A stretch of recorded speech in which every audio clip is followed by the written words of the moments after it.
There is a strange moment that happens in life. A moment when you realize the obstacle in front of you isn't really the obstacle. The job isn't the problem. The relationship isn't the problem. The lack of motivation isn't the problem. The anxiety, procrastination, self-doubt, overthinking, fear of failure, fear of success, endless worrying, they're not the real problem either. Because if they were, solving them would have solved everything. But somehow the same patterns keep returning. Different faces, different situations, same struggle. And that leads to an uncomfortable question. What if the mountain blocking your path isn't out there? What if it's inside you? And what if the life you've been trying to build isn't waiting for better circumstances, but for a different version of yourself? That's the central idea behind Brianna Wiest's powerful book, The Mountain Is You, a book about self-sabotage, but more importantly, a book about transforming self-sabotage into self-mastery. Most people think self-sabotage means laziness, or weakness, or lack of discipline. We tell ourselves things like, if I were stronger, I'd do it. If I had more confidence, I'd change. If I had more motivation, everything would finally work. But Brianna Wiest offers a completely different perspective. She argues that self-sabotage is rarely self-hatred, it's usually self-protection. And that changes everything. Because if you're not fighting yourself, then maybe you don't need more force. Maybe you need more understanding. The book suggests that beneath almost every self-destructive behavior is an unmet emotional need. And until that need is understood, the pattern remains, no matter how badly you want it to stop. Most people spend years fighting symptoms. Very few people investigate causes. Someone procrastinates. They think the problem is laziness. Someone stays in toxic relationships. They think the problem is bad luck. Someone constantly worries. They think the problem is anxiety. Someone never pursues their dream. They think the problem is lack of courage. But according to this book, those behaviors are often coping mechanisms. They're serving a purpose, not a healthy purpose, but a purpose. And that's why they survive. Think about it. Why would someone stay stuck in a job they hate? Why would someone repeatedly choose relationships that hurt them? Why would someone sabotage opportunities they desperately wanted? The answer is rarely logical, because these decisions are not being made by logic. They're being made by deeper emotional programs running underneath awareness. The conscious mind says, I want success. The unconscious mind whispers, success will make people reject you. The conscious mind says, I want love. The unconscious mind says, love is dangerous. The conscious mind says, I want change. The unconscious mind says, change isn't safe. And every time those two voices collide, the unconscious one usually wins. Not because it's stronger, but because it's older. One of the most powerful ideas in the book is that people don't sabotage themselves because they want to suffer. They sabotage themselves because some part of them believes suffering is safer than growth. That sounds irrational until you start noticing it everywhere. Someone avoids success because growing up they learned successful people were selfish. Someone avoids intimacy because vulnerability once led to pain. Someone avoids visibility because being noticed once resulted in criticism. The behavior makes no sense until you understand the emotional association underneath it. And that's the key insight. You are not fighting your goals, you are fighting the meaning you've attached to those goals. The behavior is not the problem, the belief is. The mountain isn't the action, it's the story. And until the story changes, the action rarely does. Many people spend years trying to become more disciplined, but discipline isn't always the missing piece. Sometimes the deeper question is, what part of me believes this success is unsafe? That answer can change everything. The book repeatedly returns to one idea. Unprocessed emotions don't disappear. They relocate. They show up in different forms. Anger becomes cynicism. Fear becomes perfectionism. Pain becomes control. Loneliness becomes obsession. Grief becomes numbness. We often assume emotions are problems to eliminate, but emotions are messages, and messages ignored become louder. Many people spend years analyzing their feelings without actually feeling them. They intellectualize everything. They explain everything. They understand everything. Yet somehow nothing changes. Why? Because healing is not just understanding an emotion. Healing is experiencing it, allowing it, processing it, moving through it. The book suggests a simple emotional framework. First, get clear about what happened. Second, validate how you feel. Third, decide how you'll move forward. Simple, but not easy.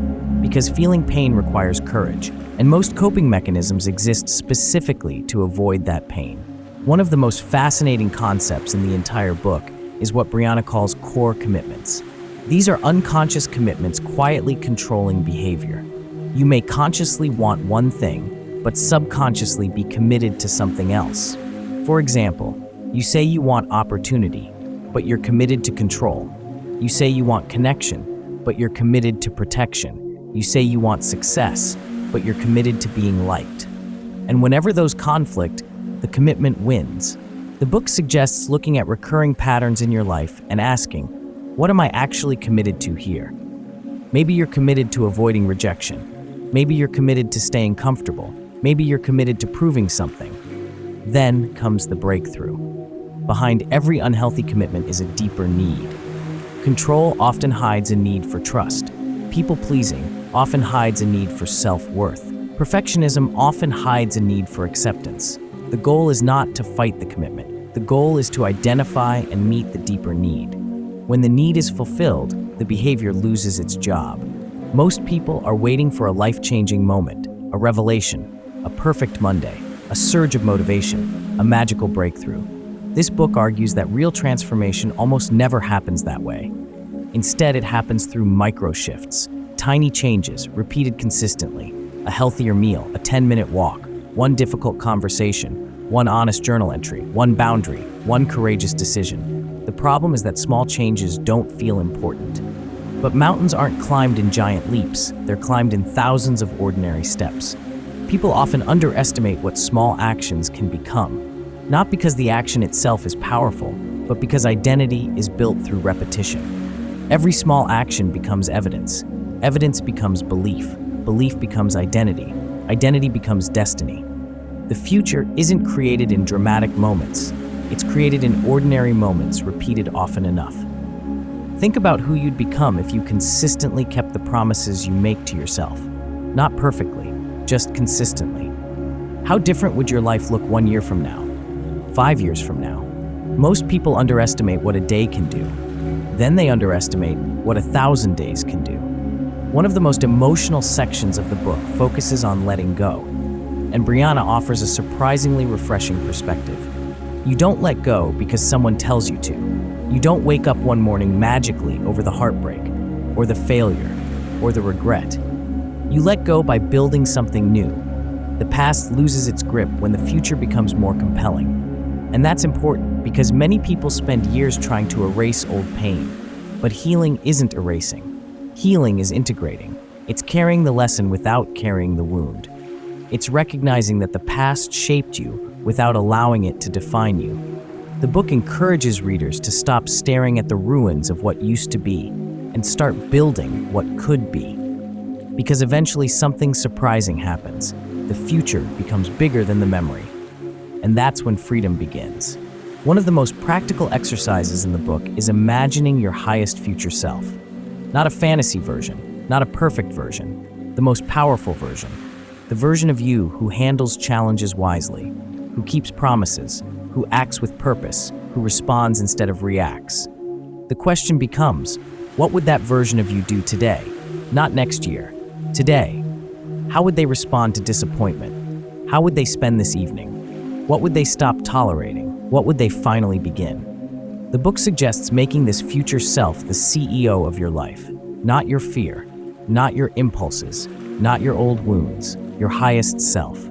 Because transformation begins when your decisions start matching the person you're becoming rather than the person you've been. At some point, every person reaches a moment where they can no longer blame circumstances, no longer blame timing, no longer blame luck. Not because those things don't matter, but because they finally realize something deeper. The greatest battle of life was never with the world, it was with themselves.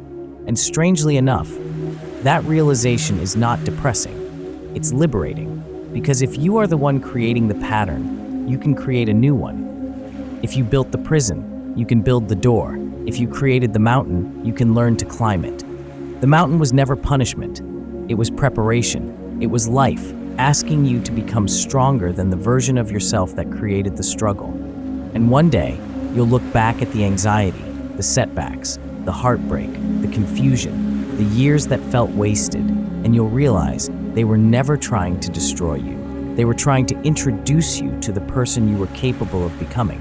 Because in the end, the goal was never to conquer the mountain. The goal was to become the person who could. And if that idea changed the way you see your own challenges, you might discover that some of life's most powerful lessons are still waiting inside the pages of a book.